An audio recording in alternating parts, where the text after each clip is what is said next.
لیکن پریکٹیکلی ایسا نہیں ہے. آپ جب ریکارڈ لینے جاتے ہیں تو آپ کے ٹھیک ٹھاک ادھر پیسے لگتے ہیں. مطلب کوئی بھی چلا جائے، ایون ہم وکلاء صاحبان بھی جب جاتے ہیں تو ریکارڈ روم میں جو مطلب ریکارڈ کیپر ہے، وہ ان کے کان تو ہوتے ہیں آپ کی باتوں کی طرف، اور ان کی آنکھیں ہوتی ہیں آپ کے ہاتھوں کی طرف کہ یہ دینے کیا لگے ہیں. تو جب آپ کچھ دے کے تو پھر انہیں کام بولیں گے تو پھر چلیں آپ کو کچھ مل جائے گا. اگر آپ ویسے کہیں گے کہ آپ نے نقل فارم دیا ہے اور اب آپ کو ریکارڈ وہ مل جائے، تو وہ آپ بھول جائیں. مطلب ان کے پاس آگے سے مطلب بہت بہانے ہوتے ہیں کہ جناب ریکارڈ ملا نہیں، ادھر ہے ادھر ہے، کیونکہ آپ ڈیپینڈ کر رہے ہوتے ہیں ان کے اوپر. ریکارڈ آپ خود تو نہیں جا کے اٹھا سکتے، دینا تو انہوں نے ہے. تو جب آپ کا اتنا پرانا ریکارڈ ہو پھر آپ کو بہت زیادہ ڈیٹیل چاہیے ہوتی ہے. تو جتنی زیادہ ڈیٹیل آپ کو چاہیے، جتنی زیادہ آپ کو جمع بندیاں چاہیے، انتقالات چاہیے، تو اتنے زیادہ نوٹ آپ کے پاس ہونے چاہیے. یہ فیکٹ ہے. قانون پہ آپ ابھی جا کے ڈی سی سے بات کریں ریکارڈ چاہیے، وہ کہے گا جناب یہ تو مسئلہ ہی کوئی نہیں ہے، جناب آپ کا حق ہے، آپ کو ملے گا، لیکن آپ لے کے دکھائیں. یہ صرف میں بتاتا ہوتا ہوں کہ وہ جو کہتے ہیں ہاتھی کے دانت کھانے کی اور دکھانے کی اور، جو دکھانے والے ہیں وہ دانت وہ ہیں جو قانون میں لکھے ہیں، اور جو کھانے والے دانت ہیں وہ بہت تیز ہیں اس محکمے کے. تو اس لیے اصل استعمال وہ ان دانتوں کا کرتے ہیں جو کھانے والے ہیں اور وہ نظر نہیں آ رہے ہوتے.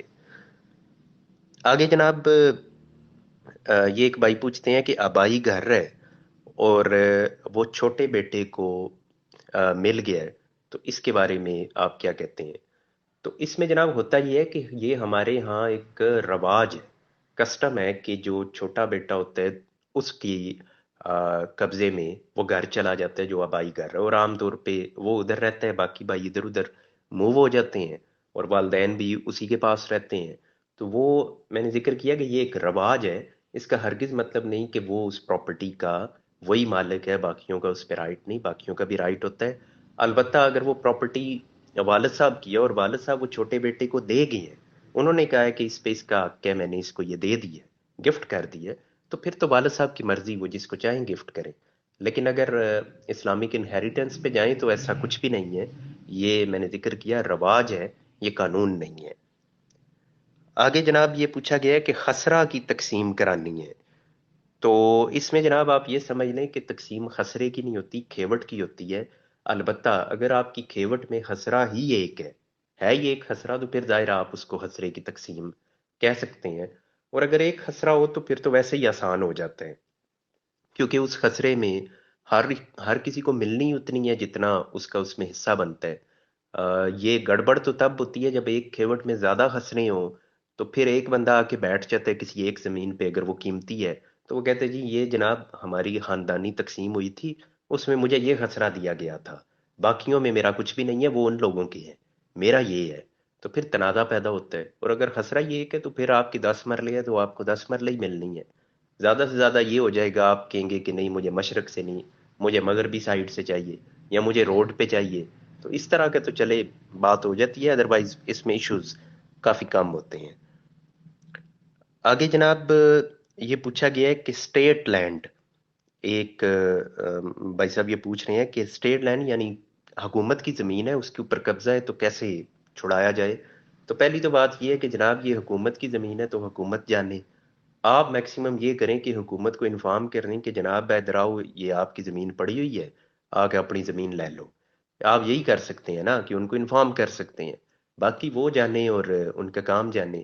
یہ ریاست ہماری تو مست ہے کہ جب لینے پہ آئے تو 100 100 سال پرانے قبضے چھڑانے شروع کر دیں گے، اور نہ لینے پہ آئیں تو ہو سکتا ہے محکمے کے سامنے جو زمین ہے اس کے اوپر بھی قبضہ ہوا ہو، یعنی ہو ریاست کی زمین اور قبضہ اس پہ کسی نے کیا ہو. تو ادھر تو یہی کچھ چلتا ہے، ہر علاقے میں زمینیں ہیں. ابھی کلیم تو بورڈ آف ریونیو نے بہت کیے کہ ہم نے 490 ارب روپے کی زمینیں چھڑائی ہیں. تو سب سے حیرانگی کی بات جو میں کئی بار کر چکا ہوں کہ یہ 490 ارب روپے کی زمین جو لوگوں کے ہاتھوں میں گئی، پہلے تو بورڈ آف ریونیو کے جو سٹاف ہے ان کو سزائیں تو اس پہ ہونی چاہیے کہ یہ گئی کیسے ان کے ہاتھ میں، آپ سو رہے تھے جب یہ زمین جا رہی تھی. تو بہرحال آپ نے واپس لی، بلاؤ آپ کا کہ ریاست کا کچھ آپ نے خیال کیا اور اپنی تھوڑی بہت ڈیوٹی کی. باقی ابھی بھی بہت زمین ہے، 490 کی اگر انہوں نے لے لیا تو ہو سکتا ہے ابھی کئی 490 کی زمین لوگوں کے قبضے میں ہو، تو اسی طرح اگر آپ سمجھتے ہیں کہ یہ زمین ہے تو آپ انفارم کریں. انفارم کیسے کرنا ہے؟ آپ ڈی سی کو لیٹر لکھ دیں، آپ اے سی کو لیٹر لکھیں، اے ڈی سی آر کو لکھیں، موتسب کو لکھیں کہ جناب یہ اسٹیٹ لینڈ ہے، اس پہ قبضہ ہے، یہ ادارے کچھ بھی نہیں کر رہے. آپ بورڈ آف ریونیو کو لکھیں. آپ نے انفارم کرنا ہے. باقی آپ اگر کہیں کہ آپ کیس کے طور پہ اس کو لے کے چلیں تو وہ آپ کے لیے آسان نہیں ہوگا.